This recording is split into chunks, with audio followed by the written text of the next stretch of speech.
Namaskar and welcome to Diplomatic Dispatch, the show that brings you expert analysis of the latest developments on India's external front. I'm your host, Vikas Swarup. Last week, India hosted a very important visit by the leader of a close maritime neighbour when President Ibrahim Mohamed Solih of the Maldives travelled to India from August 1 to 4.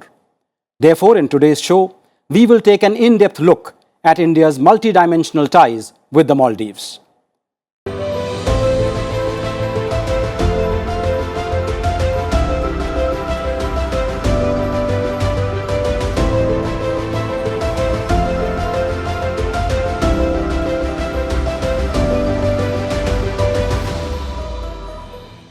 Maldives, an island nation of 550,000 people, is located just 300 nautical miles from India's west coast and barely 70 nautical miles from Minicoy Island.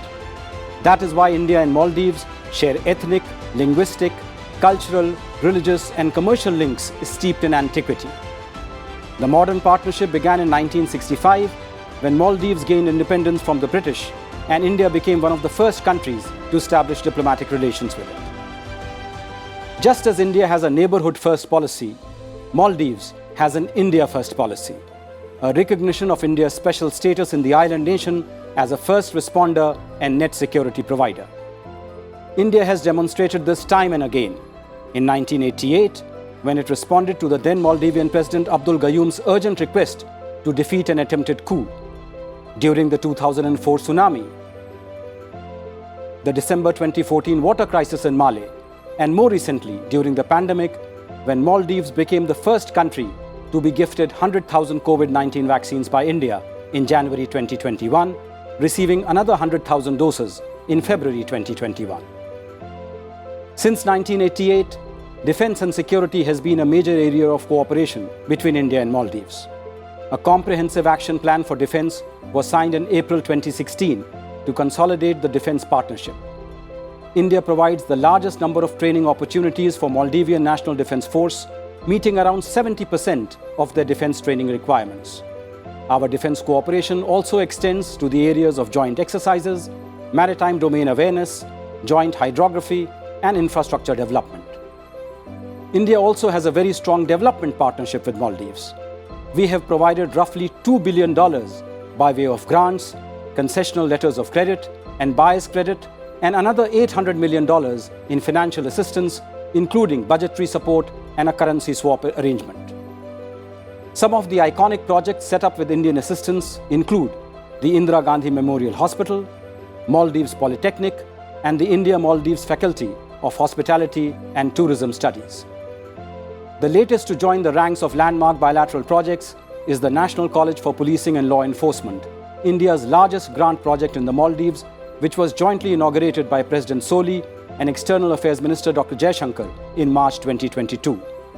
At present, India-assisted projects in the region include water and sanitation projects on 34 islands, construction of 6,000 social housing units in Greater Malé, road drainage and reclamation projects for the Addu Island, expansion of fisheries, restoration of the Malé Friday Mosque, and development of a port, airports, cancer hospital, and a cricket stadium.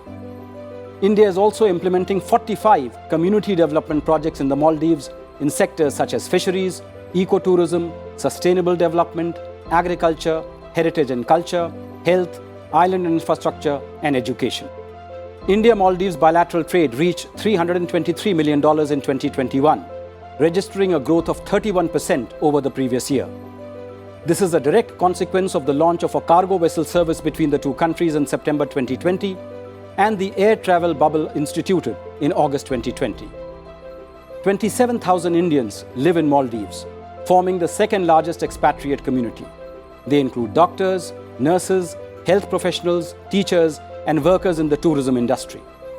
In fact, tourism, which directly accounts for about 25% of the GDP of Maldives and 60% of export earnings, has emerged as a big connector between India and the Maldives.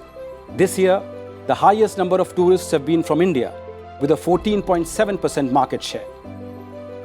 Coming to the visit of President Solih, its centerpiece was the joint inauguration by President Solih and Prime Minister Modi of the Greater Malé Connectivity Project, the largest infrastructure project of the Maldives, which will consist of a 6.74 kilometer long bridge and causeway link between Malé and 4 nearby islands. This $500 million India-funded project will enhance mobility, reduce costs, and drive economic growth for the Maldivian people. President Solih hoped for the early operationalization of RuPay cards in the Maldives. The two countries also signed 6 pacts to facilitate cooperation in capacity building, cybersecurity, housing, disaster management and infrastructure development in the Maldives.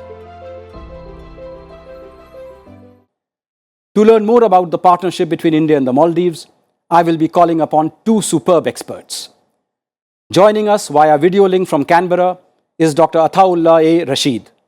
He has been a diplomat, a lecturer in political science and international relations at the Maldives National University, and the State Minister for Gender and Family, advising the President's office.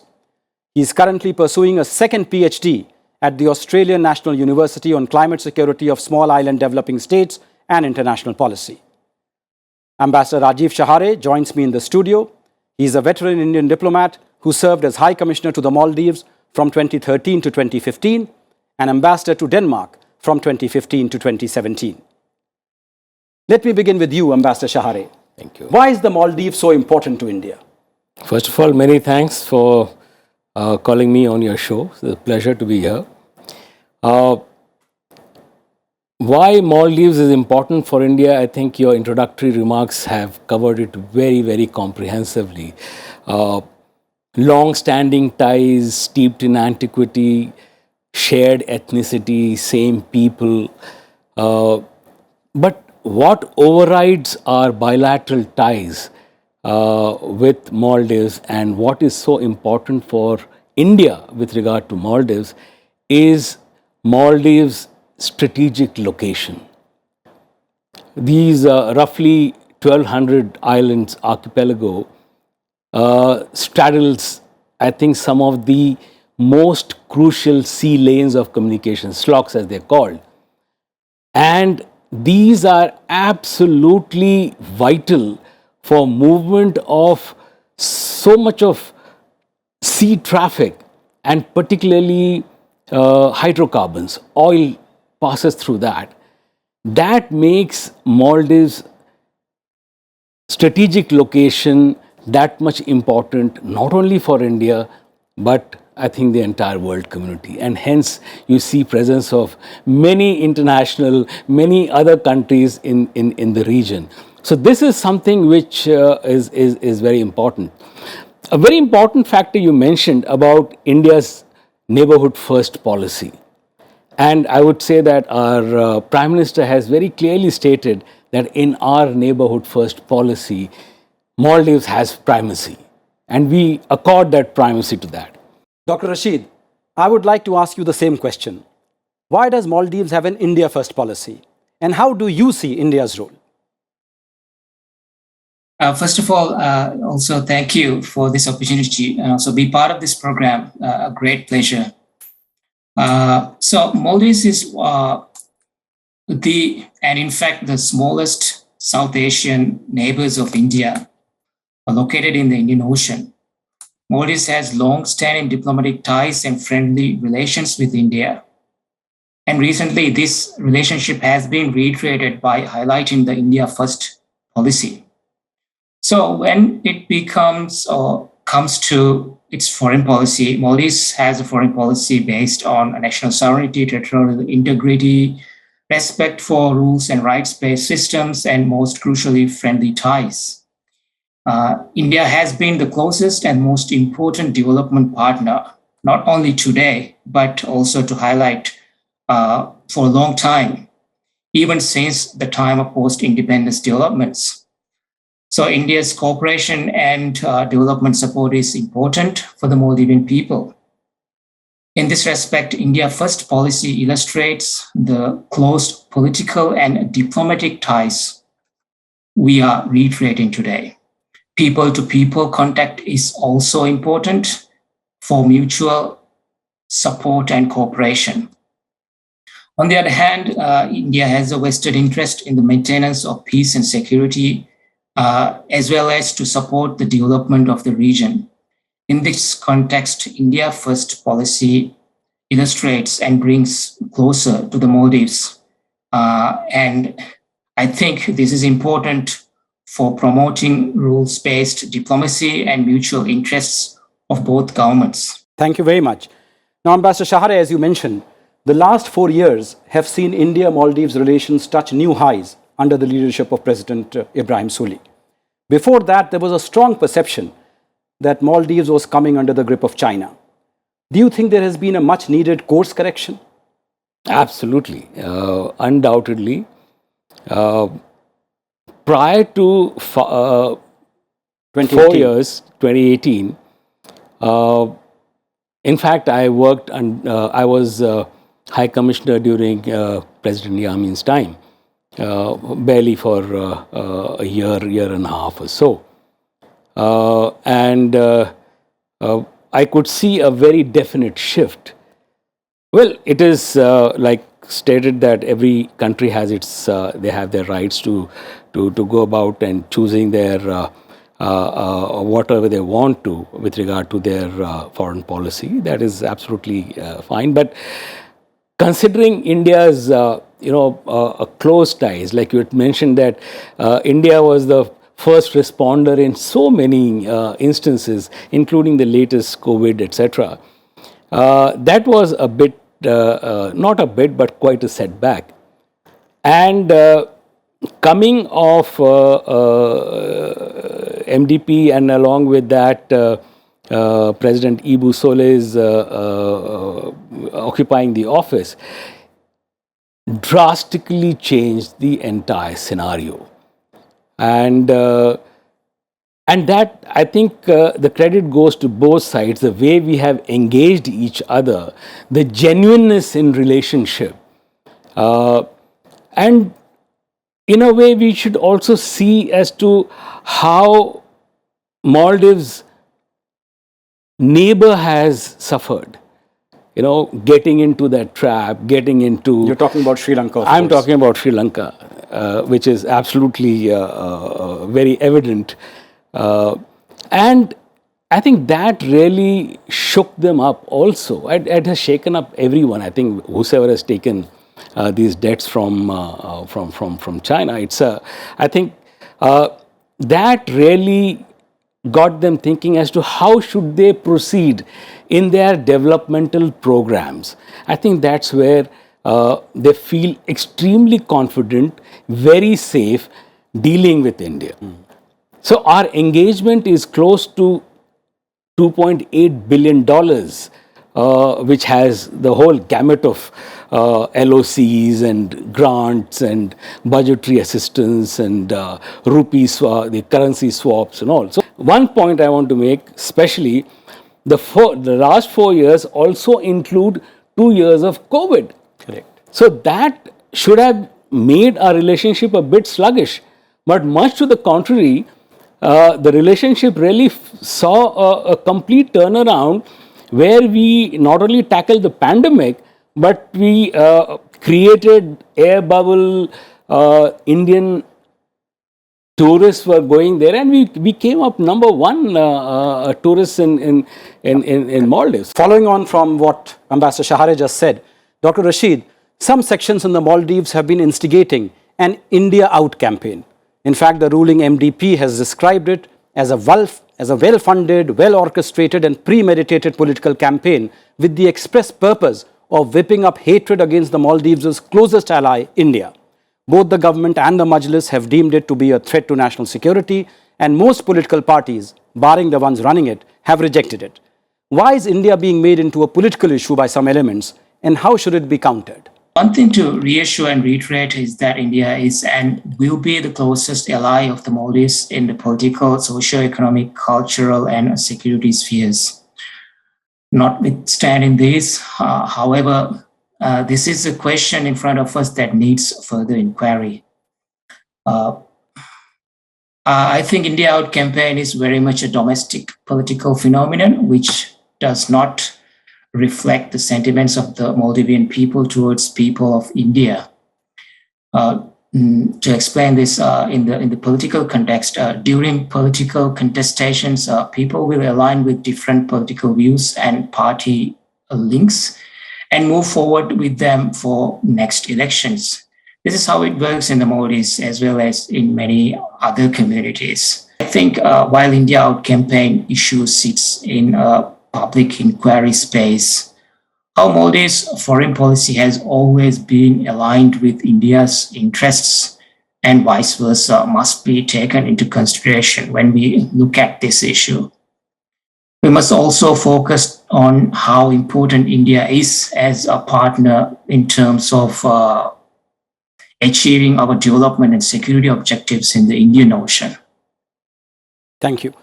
Now, Ambassador Shahare, some sections in the Maldives have also tried to compare India's LOC funding to the Chinese debt trap. How do you respond to such insinuations? Well, I would say this is absolutely preposterous to think of it. I was just reading somewhere about India's development assistance program. I think we stand today at roughly around $38 billion of development assistance to 64 countries, primarily in Asia. Most of the programs are with our immediate neighbors, followed by other Africa. Asian cases, and then Africa. There's not a single country which we talk about that India is driving towards them with such intention, malified intention of getting them into the debt trap or whatever. I think this is very, very preposterous. Dr. Rasheed, how has India's development aid helped the people of Maldives, and why is the Greater Malay Connectivity Project seen as a real game changer? So, Maldives is a small state, rather a small and low-lying island nation. So Maldives encounters challenges in the face of climate change and sea level rise. These are more pressing issues that we highlight in most of the forums. Sea level rise affects and challenges the local coastal infrastructure, which supports our main tourism industry. While tourism supports the national income and potentially a strong market system, the island infrastructure does not necessarily sit very well with cooperative and aligned with the development trajectory it takes. So these climate-based challenges further increase the challenges for development, particularly those set to achieve by the government. Development and sustainability are at the forefront of government politics and policy agenda. While climate change affects this objective, addressing climate change is also the key policy priority. Ambassador Shahare, bilateral trade between India and the Maldives has now crossed $300 million. Yes. Which are the sectors that need to be prioritized in order to give a further boost to trade and investment? Foremost comes to mind is fisheries, because that is again the mainstay of Maldivian government. I think we are already doing a lot of work in that. Additional infrastructure in that, more processing plants, ice making plants. We are also looking at tourism and infrastructure. This is an area which we can really work a lot. What Dr. Athaulla mentioned about climate change is also very important. In fact, that creates an opportunity for us to collaborate between Indian business and the Maldivian side, is to how we can really work towards achieving the Maldivian goals of zero emissions, what they have committed to, which even our Prime Minister has said that they will support on that. Dr. Rasheed, following on from what Ambassador Shahare just said, you have now set a very ambitious target of achieving net zero carbon emissions by 2030, something which Prime Minister Modi lauded at the joint press conference with President Solih. How does the government plan to achieve this ambitious target? Meeting targets and creating national commitments have been a new undertakes in the climate policy scenes today. Maldives is a leader in this climate security sphere. In 2021, the government enacted the Climate Emergency Act. This was a big achievement at local, political, and policy levels. Historically, because of the way in which science and climate science has advanced, policy developments have emerged on international platforms mostly. However, island nations like Maldives have also been active in domestic space in both adaptation and mitigation activities, including incorporating climate science into planning and promoting emissions reduction targets. Also, the government cannot achieve these national targets on its own. A number of local agencies, including NGOs and external aid donors, are part of this planning. In this, Maldives national initiatives have been supported by 8 programs. And as we talk about Maldives-India relations, climate change has been a key focus on bilateral relations and development cooperation. Thank you, Dr. Rasheed and Ambassador Shahare, for sharing your thoughts with us. India's Neighbourhood First policy and Maldives' India First policy work in tandem to tackle shared concerns and advance mutual interests. The visit of President Solih has injected renewed vigour in the multifaceted partnership between India and the Maldives, which is not only working to benefit citizens of both the countries, but is also becoming a source of peace, stability and prosperity for the entire region. That is all in this edition of Diplomatic Dispatch. Thank you for watching and goodbye.